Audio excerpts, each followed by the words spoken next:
চেন্নাই সংগ্রাম করেছে এবারের আইপিএলে। ভাবা যায় রয়্যাল চ্যালেঞ্জার্স বেঙ্গালুরু টিম কমিটমেন্টে জিতেছে চেন্নাইয়ের বিপক্ষে, নাম লিখিয়েছে প্লে অফে। তবে চেন্নাই মুস্তাফিজকে মিস করেছে খুব। 18 রানের কম ব্যবধানে হারলেই প্লে অফ নিশ্চিত হয়ে যেত চেন্নাই সুপার কিংসের। রয়্যাল চ্যালেঞ্জার্স বেঙ্গালুরুর বিপক্ষে এর চেয়ে বেশি ব্যবধানে হেরে আসর থেকেই ছিটকে গেল চেন্নাই। রান রেটের ব্যবধানে তাদেরকে টপকে প্লে অফে এখন রয়্যাল চ্যালেঞ্জার্স বেঙ্গালুরু। আসরের শুরু থেকে চোট সমস্যা বেশ ভুগিয়েছে চেন্নাইকে। ওপেনার ডেভন কনওয়ের চোটের কারণে খেলতে পারেনি। শুরু থেকে খেলা হয়নি লঙ্কান পেসার মাথিসা পাথিরানাও। মুস্তাফিজ বেশ ভালো করতে থাকলেও আইপিএলের মাঝপথে দেশে ফিরতে হয়েছে তাকে। পরে চোটের কারণে দেশে ফিরে যান পাথিরানাও। সব মিলিয়ে চলমান আইপিএলে বেশ ঝামেলার মধ্যেই ছিল চেন্নাই সুপার কিংস। 5 বারের শিরোপাজয়ী চ্যাম্পিয়নরা ষষ্ঠ শিরোপা অর্থাৎ হেক্সা জিততে পারল না। দেশে ফিরে আসার আগে 9 ম্যাচে 14 উইকেট নিয়েছিলেন মুস্তাফিজ। এর মাঝে শীর্ষ উইকেট শিকারী হিসেবে পার্পল ক্যাপও পেয়েছিলেন ফিজ।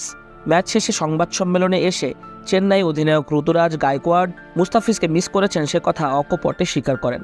বলেন, ভালো উইকেট ছিল, বিশেষ করে স্পিনারদের জন্য। টার্গেট দেখে খুশি হয়েছিলাম। আমাদের ইনজুরি সমস্যা ছিল বেশি। ডেভন কনওয়ে খেলতে পারছেন না, মাথিসা পাথিরানাও ইনজুরির কারণে চলে যান। একই সঙ্গে ফিজকে অনেক বেশি মিস করেছি এই ম্যাচে। আপনি যখন ইনজুরি সমস্যায় থাকবেন তখন একটি ব্যালেন্স দল তৈরি করা কঠিন হয়ে যায়। এই জয়ে 14 ম্যাচ শেষে বেঙ্গালুরুর পয়েন্ট 14, রান রেট 0.459, আর সমান পয়েন্ট হলেও চেন্নাইয়ের রান রেট 0.392। আগামী 22 মে নরেন্দ্র মোদী স্টেডিয়ামে পয়েন্ট টেবিলে 3 নম্বর দলের বিপক্ষে এলিমিনেটর ম্যাচ খেলবে কোহলিরা। কি অবিশ্বাস্য একটা রাতের সাক্ষী হলো রয়্যাল চ্যালেঞ্জার্স বেঙ্গালুরু।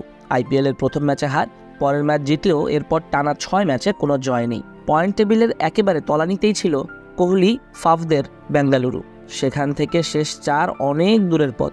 সবাই ভেবে নিয়েছিল এবারও রয়্যাল চ্যালেঞ্জার্স বেঙ্গালুরু খালি হাতে আইপিএল ছাড়বে। তবে সেটি হতে দেয়নি ডু প্লেসির দল। টানা 6 ম্যাচ জিতে প্রত্যাবর্তনের দুর্দান্ত গল্প লিখল আরসিবি। এবার শিরোপা ঠেকাইকে অনেকেই তো ধরেই নিচ্ছেন আরসিবির হাতেই শিরোপা উঠবে। শেষ পর্যন্ত দেখা গেল চেন্নাই সুপার কিংসকে 27 রানে হারিয়ে ঠিকই লক্ষ্যে পৌঁছে গেছে আরসিবি। বৃষ্টিবিঘ্নিত ওই ম্যাচে প্রথমে ব্যাট করে 218 রান করে বেঙ্গালুরু। প্লে অফে উঠতে হলে চেন্নাই সুপার কিংসকে 200 রানের মধ্যে আটকাতে হতো বেঙ্গালুরুকে। সেটাই করে দেখান বোলাররা। 13 বলে 25 রান করেন মহেন্দ্র সিং ধোনি। মহেন্দ্র সিং ধোনির শেষ ম্যাচ কিনা কে জানে। ধোনি যে এবার শিরোপা ছুঁতে পারলেন না। ধোনি যদি নাও খেলেন তবুও তিনি সেরাদের সেরা হয়েই থাকবেন। এমন ক্রিকেটার শতবর্ষ আসে কিনা সেটা নিয়েও কথার লড়াই হতে পারে। আপাতত বিদায় MS ধোনি।